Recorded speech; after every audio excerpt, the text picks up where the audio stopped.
Thanks for the introduction, and also thank you for taking the time to come see my talk. I know we're getting close to the ending keynote session, and I'm sure everybody is tired, and you probably felt like you've been drinking from a fire hose.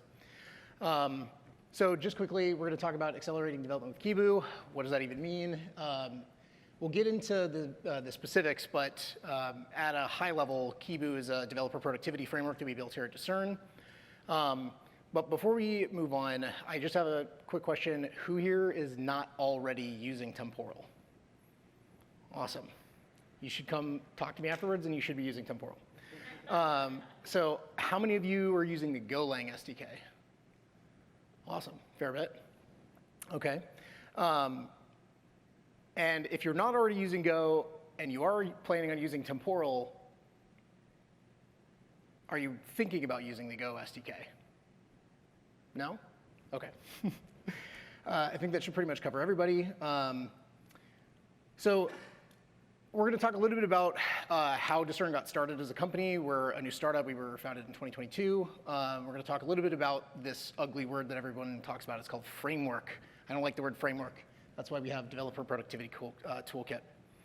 And then we're going to talk a little bit about the goals for this project. And by the end, you guys will be able to scan a barcode and go and check this stuff out on your own. So a little bit about myself. I'm a software engineer with over a decade of experience. I am absolutely obsessed with developer productivity, but I also like ignoring your cat because that is the easiest way to get their attention. Briefly, what is Discern? You can kind of think about us like an entity compliance software. So anybody who's running a business in the US has to register in at least the domestic state that they're doing business in. And there's a lot of complex rules about whether or not you need to file or be registered in a state that you are maybe not doing business in, or maybe you hire employees. But we cover 52 jurisdictions. We're a modern digital registered agent. We support over 3,500 filings, and we integrate with all kinds of different data systems, email being one of the primary forms of communication that registered agents use today, which is a big pain. So this is really going to start with an origin story about how Discern got started and how we use Temporal. Everything's greenfield when you build a startup. And you have a really good opportunity to build everything from scratch. And I think it was Grace Hopper who said, the most dangerous phrase in our language is, we've always done it this way. And between my VP of engineering and myself, we have over 30 years of software engineering experience. And we knew that we couldn't waste an opportunity to start from scratch, look at things from a fresh perspective, and sort of pave new ground. So we had to start thinking deeply about the problems that we're solving. We have a lot of humans in the loop. So with digital registered agent services, people are sending emails. That is the primary form of communication. There are very few APIs out there that give you access to the kind of data that we need and the kind of data that we produce. There's very few companies in the space that do things similar to what we do. We have extremely long turnaround times, so these things can take days, weeks, or months. It's really just up to the state how long it takes them to respond. And then, of course, as I mentioned before, we get data from all kinds of different sources. So with that in mind, we started to think about what are the types of systems that we needed to build. We knew that we were going to have an extremely complex business logic system. We were going to have a custom rules engine for detecting when entities went out of compliance. And we needed to insulate ourselves from these antiquated processes in our industry. So we're going to talk a little bit about choosing our tech stack. On this slide, you can probably see where I'm going with this, but these are all properties that Temporal has. We needed a system that was durable, observable, highly available, and fault tolerant.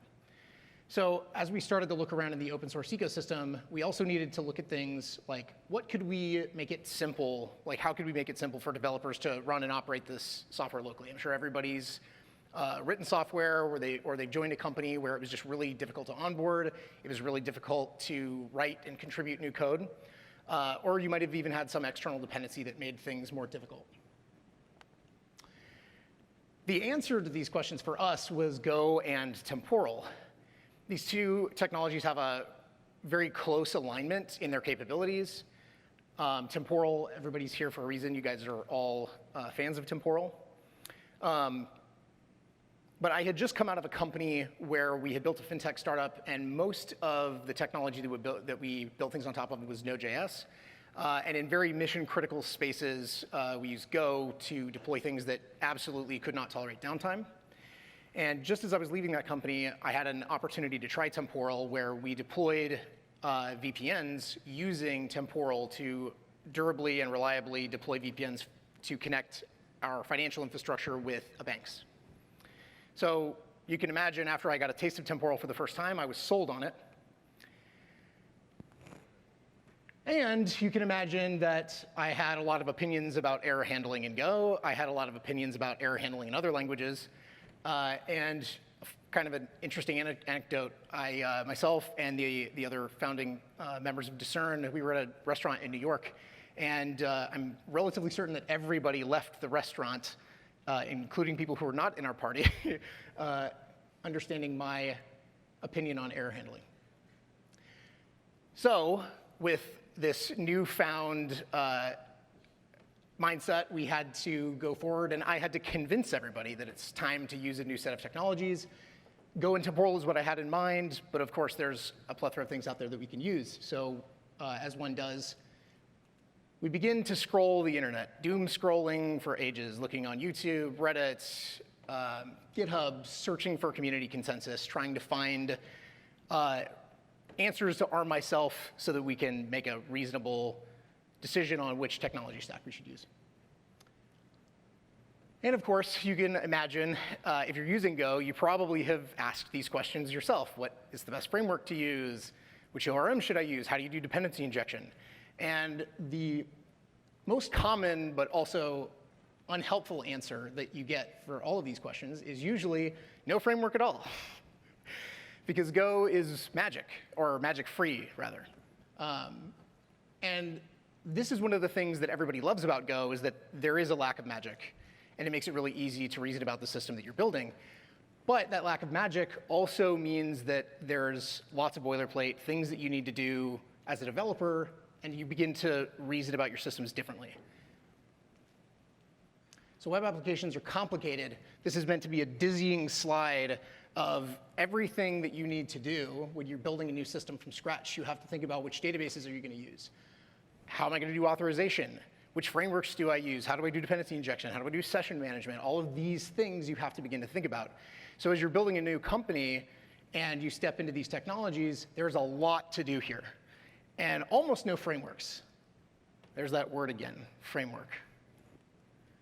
So after endlessly scrolling the internet, I finally won my battle. I convinced my co-founders that we needed to build our own framework, or developer productivity toolkit, as I like to call it. These are the technologies that we decided to use: Go, SQL-C, Temporal's at the center of our entire system. So really, this story is also about how you can build an entire system on a backbone like Temporal. And we started from scratch with this, and we intend to make Kibu open source so other people can build applications the same way we do. And so what have we actually built with this framework? Well, we've built 29 distinct systems that house 196 API endpoints, 60 workflows, and 313 distinct activities. And we push 5 million total actions executed on Temporal Cloud through that system. So we've been using it in production for a while.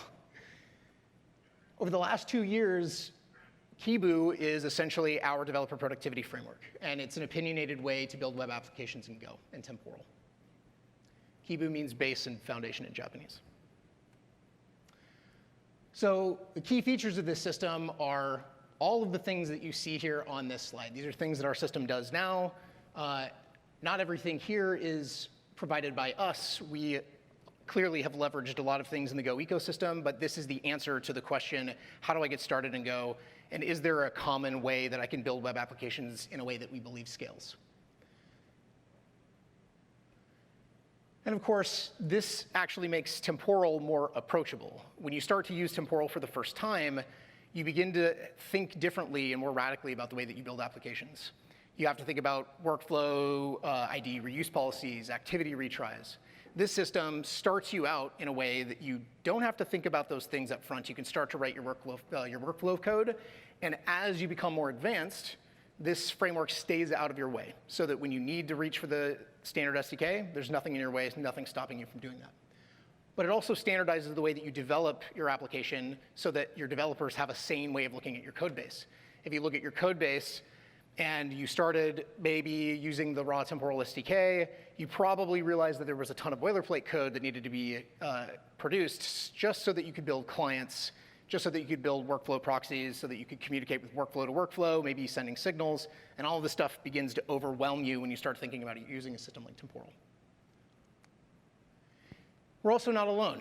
Abstractions on top of the Temporal ecosystem have been a thing since the beginning. HashiCorp built their type-safe SDK wrapper, which also includes their Protoc Gen plugin.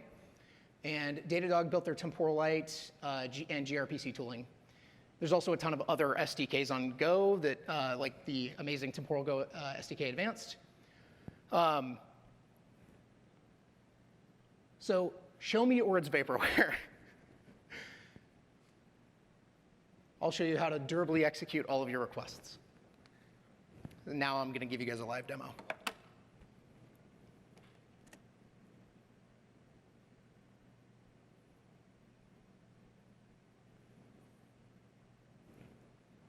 Let's see if the spinny wheel goes away. Nope. It didn't like that. Well, let's quickly kill this thing and bring it back. The demo gods are never kind. There we go.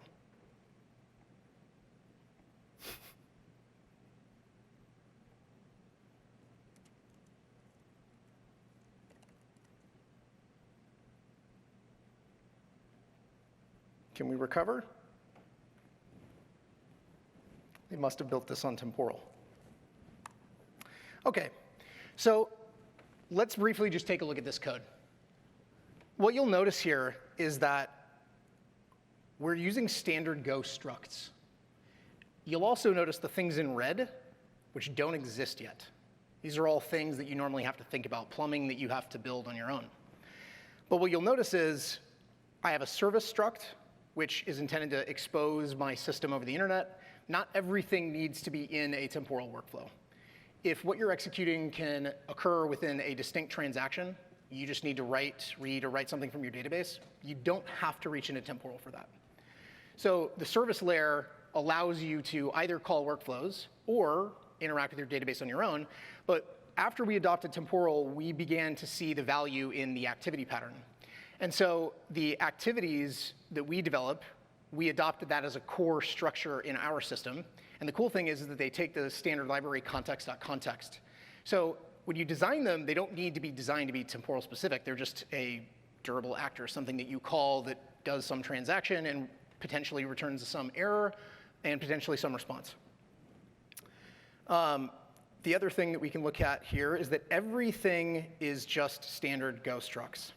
You might have noticed these comments on line 11, 16, and 21. These are build directives in Kibu. And if we look at this Go code, there's really not much about temporal that's visible to the naked eye. This is really easy to read. And to get started, this is all I have to do. This is all I have to do. I create a set of structs, I tag them, and if you'll notice, here are these red objects that don't exist yet. When I run Kibu build, which can be stuck in a Go generate tag, magically, all of these things that I normally would have to think about have just come into existence. What even was this? Well, let's see what actually happens.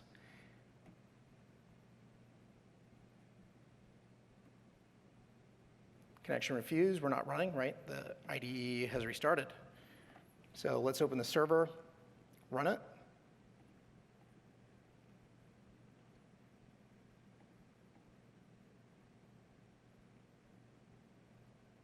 There we go. So everything compiled, everything's running. It's just a standard Go binary. And if we hit this endpoint, hello replay looks like 1 + 1 = 2. You probably can't see this very well down here, but this was the response from the endpoint that was bound for me. I didn't think about my HTTP plumbing. I didn't think about how my endpoint got constructed or bound to the network.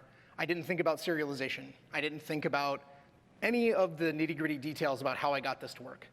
This gives you back the same type of productivity that you've had in languages like Java with the JVM, where you were able to add a decorator tag, say in Spring Boot. Or in Python, the Python SDK for Temporal, you can add decorators to any function, and they become a workflow definition. So now you have the same type of capability in Go, but we just said moments ago that the Go ecosystem prefers not to have magic. Well, this isn't magic. All it's doing is generating code. The reason that we don't allow things like this, or why the Go compiler doesn't allow things like this, like the Java agent as an example that is able to inject code at runtime, or like in Python where you're able to mutate what's happening inside of the VM, Go prefers to operate as a single binary, so you can ship it independently on its own. So how do we actually do things like this? Well, it turns out that the Go compiler has a couple of tricks up its sleeve, and if you've seen tags like this, maybe you've seen something like go generate or go no inline, where there's a build directive that's just a simple comment that lets you embed a directory as a file system into your Go binary. Great for serving static files. The same exact thing happens here. So when I tag my structs, we use static analysis to analyze your implementation details. This can be you can specify any types you want, and the plumbing and the compiler, the Kibu compiler in this case, will generate all of the necessary plumbing code. So if we take a look now, let's see what kind of stuff we get for free. Here's xp.gen. And here's a bunch of nonsense that my developers don't need to write. We've scaled this across 39 distinct systems. Each one of those services provides capability within our systems, but it also provides an abstract interface so that as you're building other systems, you can import those interfaces, and developers can begin to reason about developing things without relying on concrete implementations. And that makes things like Temporal far more valuable in this ecosystem, because even if you're using something like Temporal, it can feel like a leaky abstraction. Not to speak badly about Temporal, it is a fantastic tool, and the SDKs are amazing, but there's a lot of stuff that you have to think about, and even if you're a junior dev, this is a lot to think about. And so having this type of code generation and having all of this stuff bound automatically for you so that I get the same type of developer experience that I had when I was in other languages like Node and Go and Python, Node, Python, and Java. The other interesting thing about this is it'll watch your file system as you're making changes. It will recompile. Let's see if we can do this. The demo gods will be kind.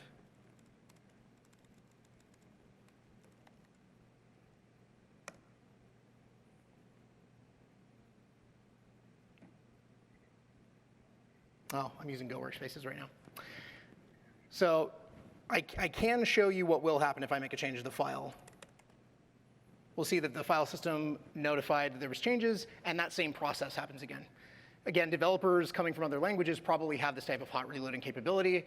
They have been able to start a server, run it locally, and not think about it.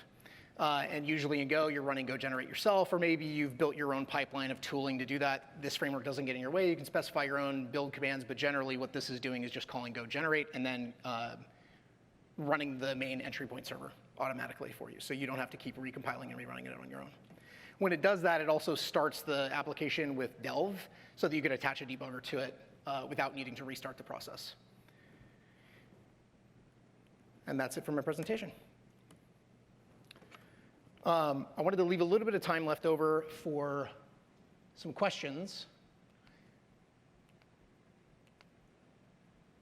I had a placeholder video in here and also some emergency slides in case there was a 500 error at Temporal. But again, just to quickly recap, if you couldn't see most of this stuff, simple Go structs, we tag things just like we do with decorators in other languages. And then we run these simple commands to get started. And that's it. I'm happy to answer any questions if anybody's curious about how we've done things at Discern. So before you talk, I checked for I've got a slide for you. You can scan these, and one of them will give you access to the Discord, and one will give you access to the GitHub org.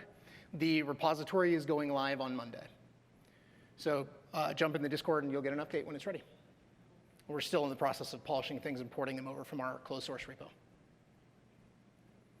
Anyone else? I have a question. It's a two-part question. So first is, why is there not more tooling like this for Go, given how incredible a programming language it is? And secondly, what else would you like to add to Kibu going forward to just kind of continue to provide additional tools to develop? It's an interesting question. So a two-part one, I guess I heard.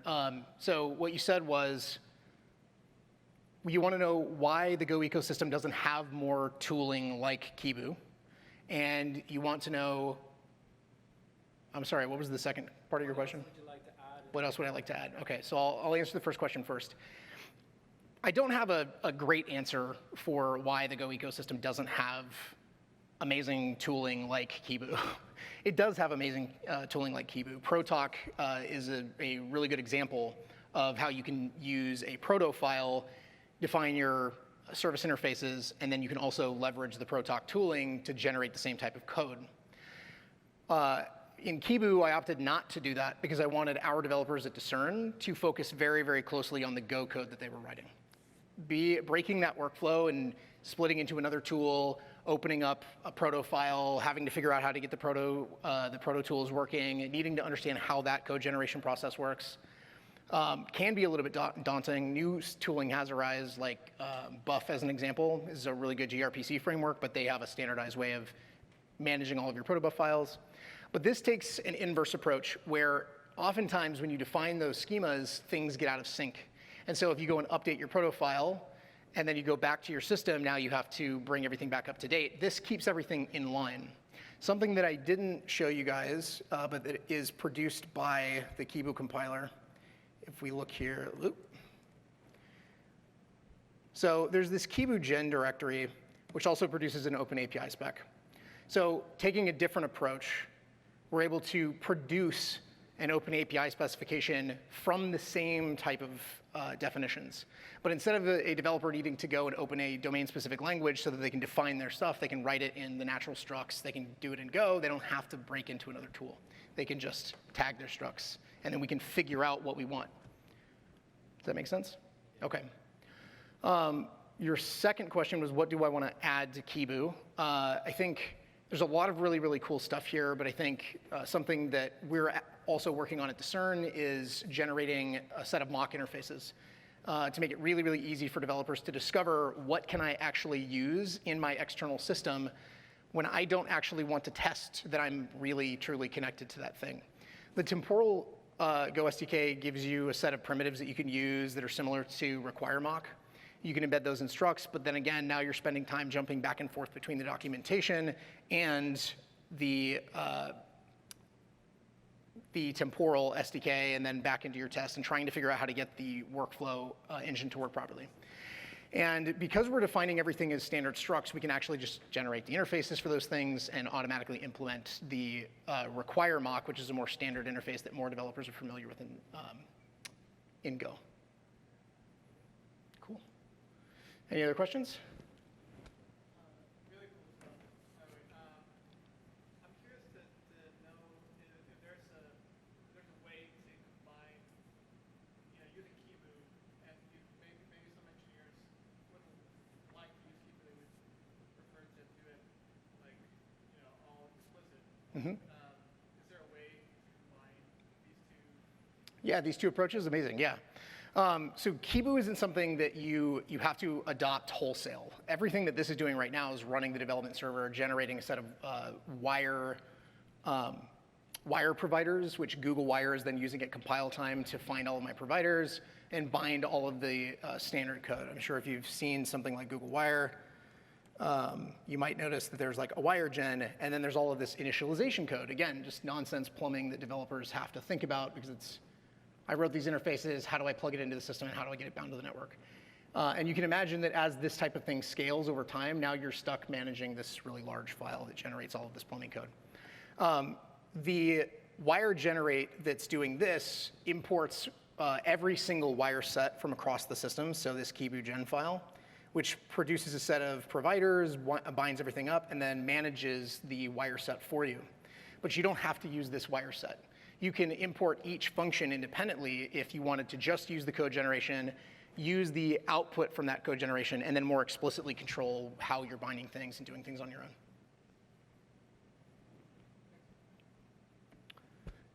Any more questions?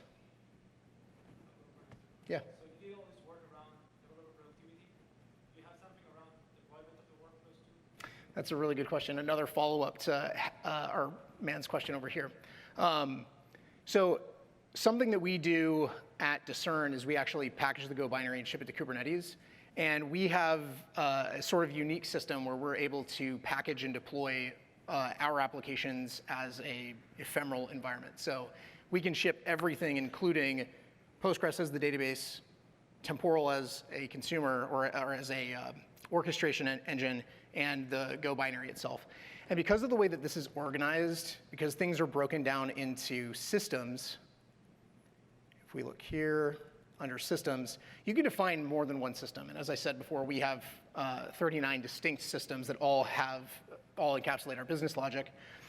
These systems, because they're just exporting Go functions, can also be deployed independently on their own. So there's two deployment patterns that you could use. At Discern, we're building things like a monolith and using Temporal as the orchestration engine. It's really easy to ship all of this stuff as one single binary. That's the way that we're doing it now at Discern, but there's nothing stopping us from also generating the pipeline that would deploy this. And right now, the way that we integrate with this also uses Dagger in our closed source version and produces the Dagger functions, which build the Docker container, which then ship it to Kubernetes for us. So that's also something that I would like to look into open sourcing and making a part of this ecosystem, so it's a one-hit deployment. Yep. Frank. Have you used Kibu since the beginning of your development at Discern? Correct. Okay. And then, like, what kind of, are you able to track any, like, productivity metrics to see, like, how this has affected your developer productivity? That's a really good question. I can at least tell you that we have the capability to ship on a daily basis. I think measuring developer productivity is kind of murky water, especially when you start talking about metrics. It feels to me like that's a very enterprise question, and I don't mean any offense by that when I say that. But the health of a company and the health of your ability to deploy code, I think, is directly correlated with your developer productivity. If a developer is able to get started on day one, that's a productivity boost. If a developer is able to contribute on day two, that is a productivity boost. And I'm happy to say that everyone that we've hired at Discern has been able to do exactly that. They've been able to start at Discern, have all of their tools installed same day, make a contribution the next day, and we're reviewing code. The moment that code's reviewed, it's been shipped.